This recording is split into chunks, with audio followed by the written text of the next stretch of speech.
reason why the press briefing is being called is no longer news about the Supreme Court judgment that nullified the elections, and he is directly in the eye of the storm, and the public need to hear from him. So he has a speech. So let's listen to him. His Excellency. Thank you. I think they will also be free to apart for. This is Vanguard Live. I am Omeza Ajayi in Abuja. First, I apologize for let me reinforce it by saying that we are sorry for getting, started a little bit late. Ladies and gentlemen of the press, it is now public knowledge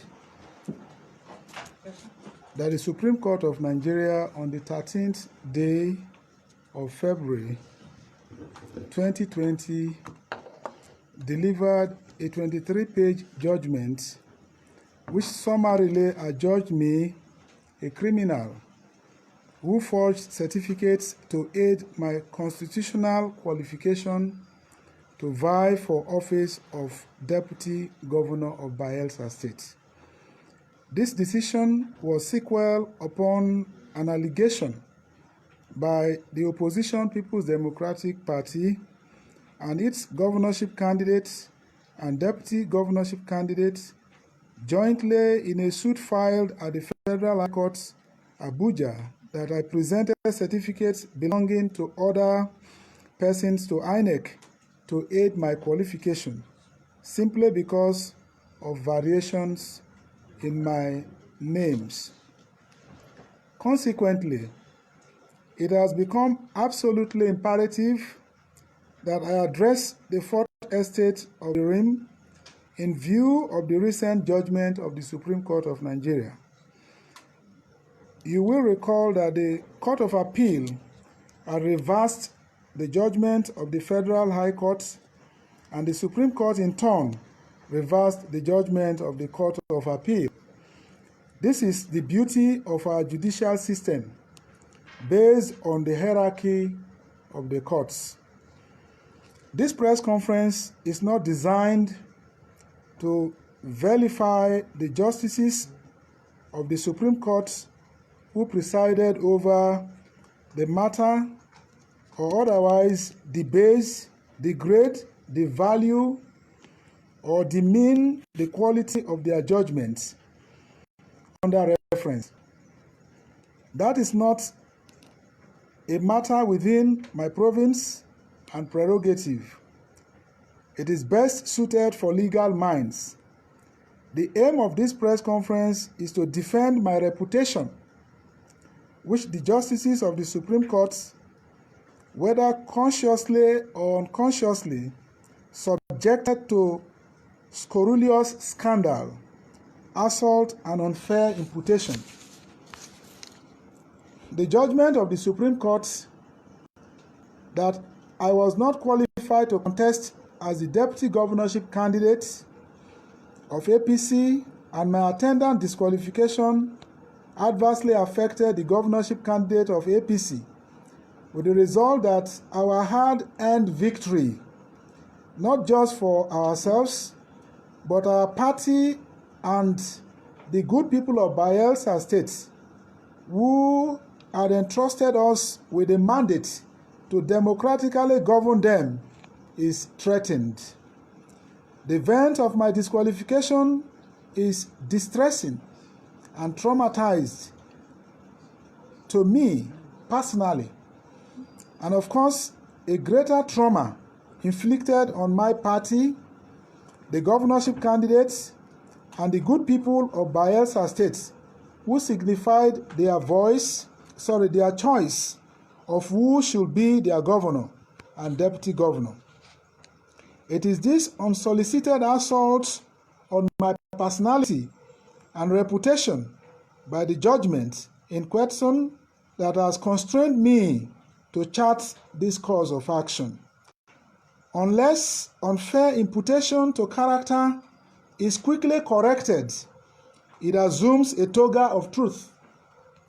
It was clearly a desperate and calculated attempt not just to grab power through the judicial process, but equally to tarnish my good image and bring shame to disrepute on completely false and unproven allegations. Let me start by saying that I condemn in strong terms all forms of forgery, impersonation, or criminality in any form by the political class, and I have never been associated with same. All the educational qualifications I presented to the Independent National Electoral Commission to aid my constitutional qualification were acquired by me personally from institutions here in Nigeria, which fortunately for us, all are still in existence till date. The records are verifiable anytime, any day here in Nigeria. As Nigerians, we should all be interested in finding truth of this allegation and not play politics with such a grave, injurious allegation capable of stigmatizing me for the rest of my life. As a serving senator of the Federal Republic of Nigeria, I know of no legislation prohibiting anyone from having many names as he desires. Upon being served with the court processes, I sought legal advice from my counsel, who dispassionately advised me on present position of the law on this subject of disqualification by the Supreme Court, and indeed the facts. Owing to the advice of counsel to confront the facts, we filed a counter affidavit specifically denying all the allegations of impersonation and presenting false information to INEC. I equally applied to the courts out of abundance of transparency to summon the issuing authorities of these certificates by way of subpoena to clarify the allegations about the genuineness of the certificates I presented to INEC, and that oral evidence be allowed in the proceedings, giving room for true owners as professed by the PDP to come forth to deny my claim to these documents. Surprisingly, the PDP opposed this application, and the trial court judge refused, saying that it was simply a ploy to delay trial. The business of a court of law and a court of justice is to find out the truth of every allegation or matter before it to meet justice of the case. What does it matter if extra time will enable the court ascertain the veracity of the allegations made against me? The PDP and the trial court maintained that allegations against me were not that of forgery, even when we asserted that the nature of allegations in the affidavit deposed are criminal allegations amounting to perjury and forgery. The trial court, in fact, made a specific finding that the case against me was not a case of forgery at page 52 of the judgment. Thus, and I quote, "First and foremost, I have to state that this case is one of allegation of giving false information in the affidavit of third defendant to the second defendant. The allegation, in my view, is not that of forgery." I am quoting the trial judge. However, the third and fourth defendants have spent precious time arguing a case of forgery and cited and relied upon judicial authorities on forgery, thereby demanding proof beyond reasonable doubt. They have erred and left the real cause of substantive suits. The entire submissions on forgery go against the grain and relevant in this case, unquote. This was the position taken by the trial court at the prompting of the PDP, overruling our contention that these allegations are in the realm of crime by demonstrating by an evidential trial and proof beyond reasonable doubt, the PDP did not appeal against these findings. I repeat, the PDP did not appeal against these findings of the trial court. The Court of Appeal found otherwise and held that indeed the allegations were criminal in nature and cannot be maintained without calling vital evidence, such as the issuing authorities and the professed owners of the certificate to present as mine. The Court of Appeal rightly, in my opinion, found that my right to fair hearing was breached. See the copies of the judgment.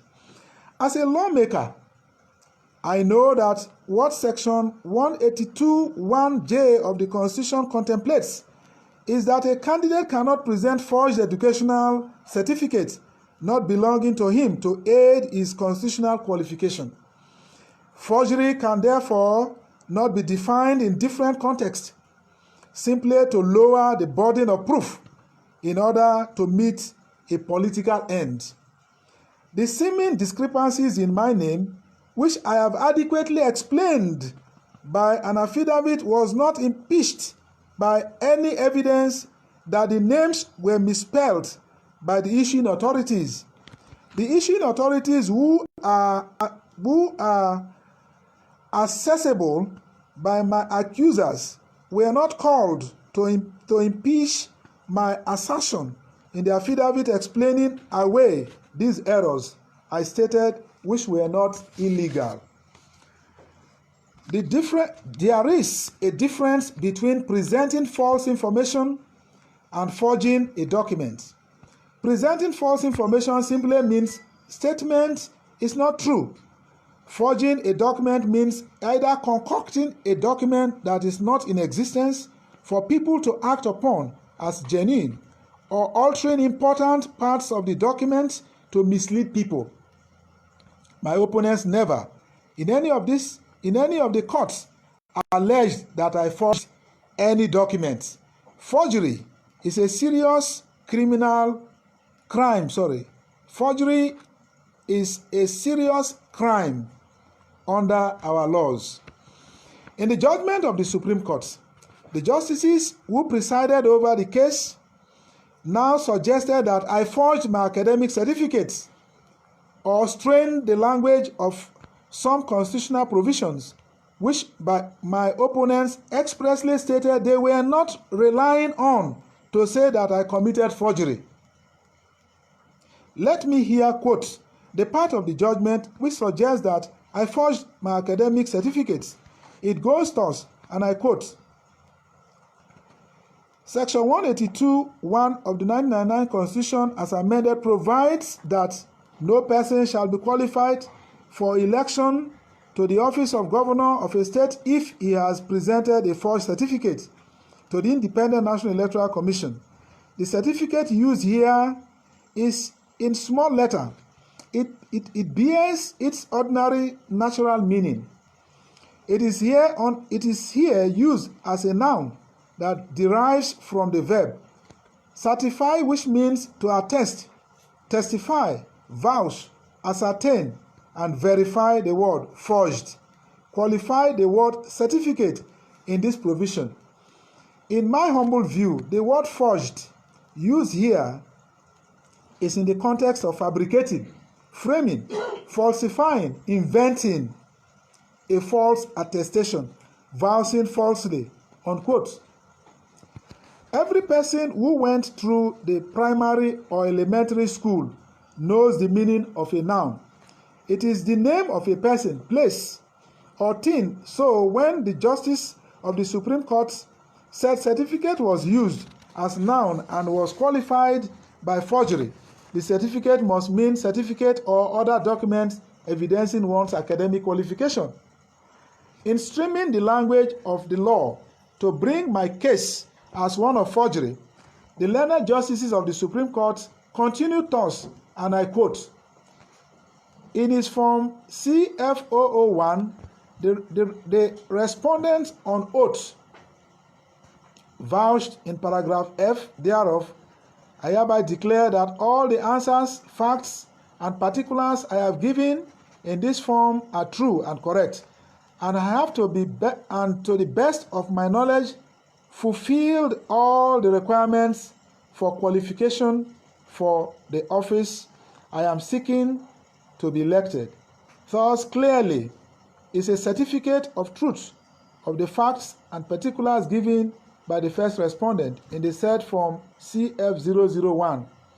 If any fact vows to be true turns out to be fable, particularly deliberately false, then, in my view, the first respondent was present. The first respondent has presented to INEC a forged or false certificate, unquote. For clarity, reference to first respondent by the learned justices of the Supreme Court is reference to me. My opponents did not raise any argument about forged or false certificate by me, after all. Also amount to forged or false certificate. This shows how the language of the law was twisted and strained to bring me to public disrepute. The learned justices of the Supreme Court who presided over this matter also suggested that the particulars I gave in my INEC form FC001 were deliberately false. How do you read such a conclusion without subjecting me to some form of physical hearing, asking me questions in the manner prescribed in the judicial process? How can you reach the conclusion that a means actions were honest or dishonest merely by looking at documents which cannot speak?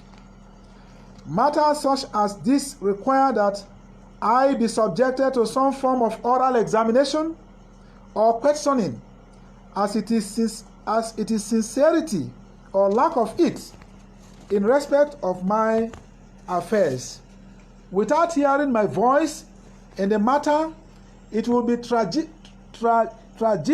unfair to begin to impugn and discredit my fair reputation, a reputation that I have consciously and conscientiously built over the years.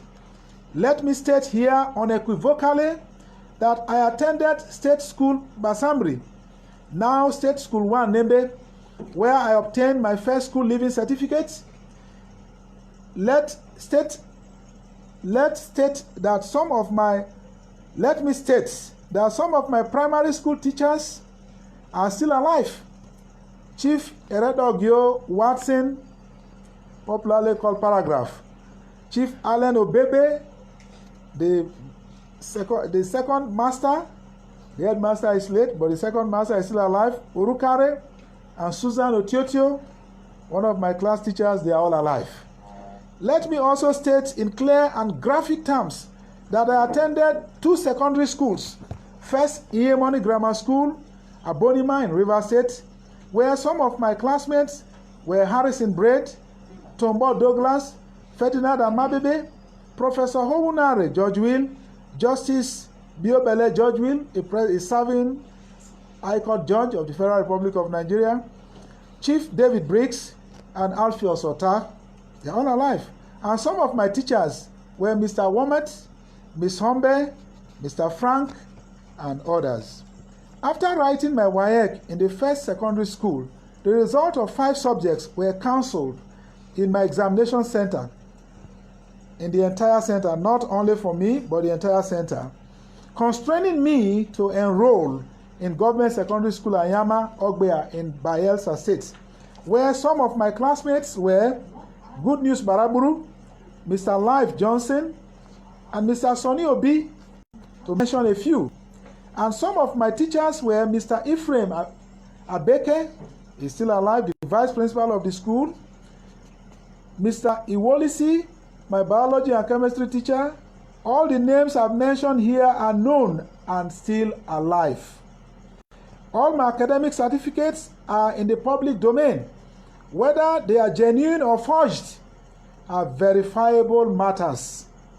If they are forged, it will mean they are either not in existence or they have been altered in some material respect. If these certificates exist and have not been altered in any manner, it will mean they are genuine. The next inquiry will then be if the names appearing thereon belong to me or belong to some other persons.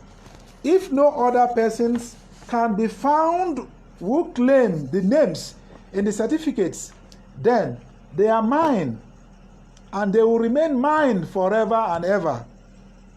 The issues to be dealt with here are practical matters, not theoretical matters based on whims and caprices.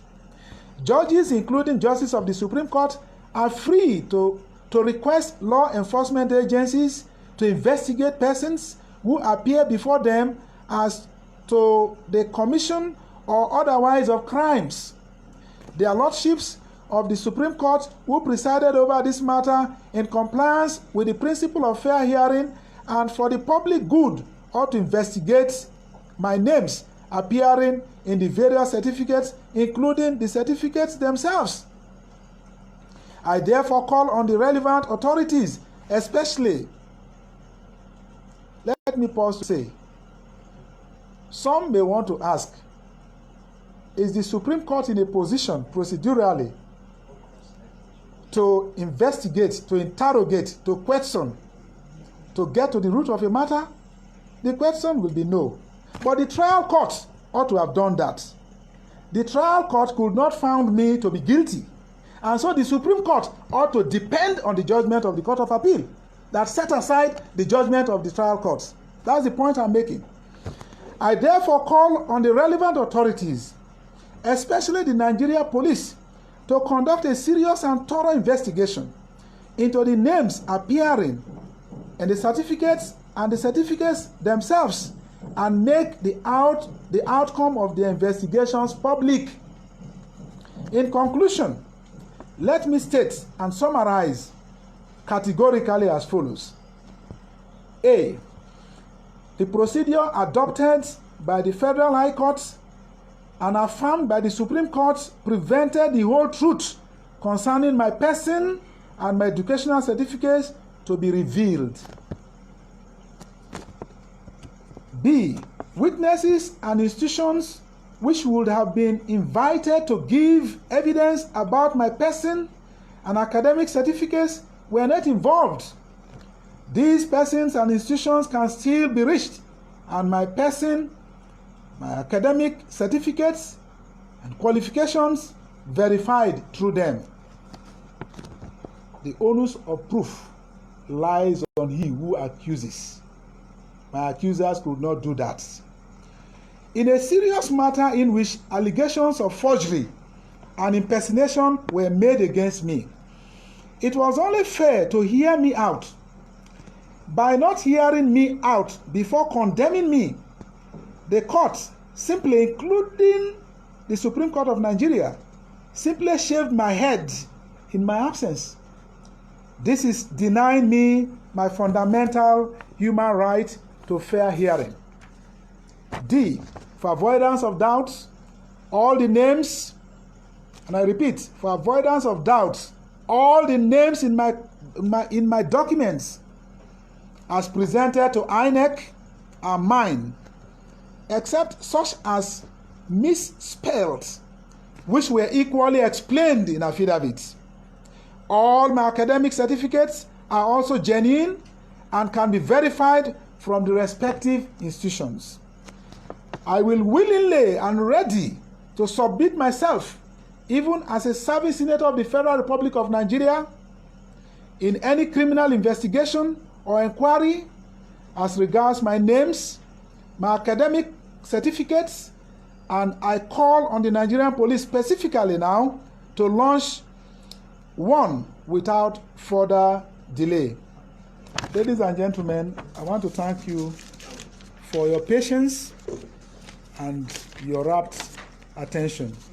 I'll be ready to take questions from you for further clarifications as you would desire to enable Nigerians know what the truth is in this, my case. Thank you. Thank you, sir. Let's give him a round of applause. That was quite a detailed one. If there is any question, it's quite a lengthy, detailed speech. If there is further explanation, you can ask questions.